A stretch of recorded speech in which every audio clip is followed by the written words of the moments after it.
Arigas timing nga kadto kita diri na may delivery sila karon sa similya sa tilapia. So nag-prepare na sila. Sa may mga kinanglanong so labador o tubig. Wala mo Tapos gisabay mga ko bag sa silupin na tubig na sulod. Tapos amoy na siya na suganan sa mga similya sa tilapia.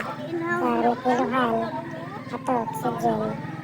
Similya na lang ang ginahunat para makwanta na makita ito kung paano ang proseso sa pagbagay nila sa mga similya sa tilapia.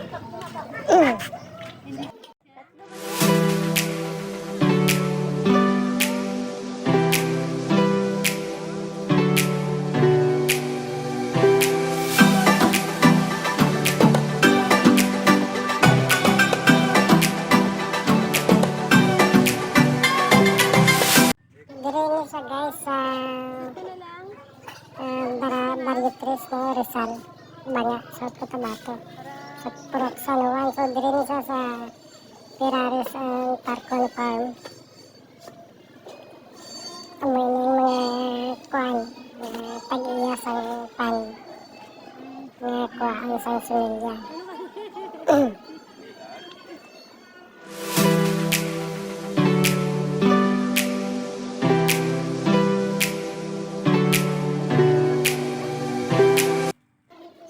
Guys, ara ng similya.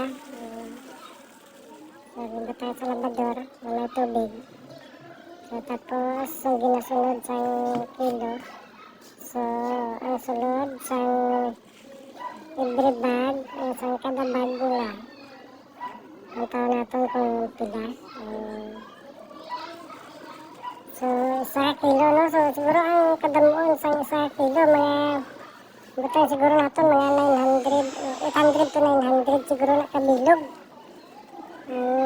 Isa ka kilo ay medyo pino pa man ang kwan, ang similya. So, para pagkatapos ang sudlan sa oxygen, so ginakwan nila, no? Butangan sa plastiko para nga hindi magsungaw, no? Magsungaw ang oxygen. So, mo gali na siya ang proseso sa pagbaging sa similya sa tilapia. Nagtawanta.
Guys, ang mga siya, may mga sulod na sa similya, no? Tapos nabot na naman sa oxygen.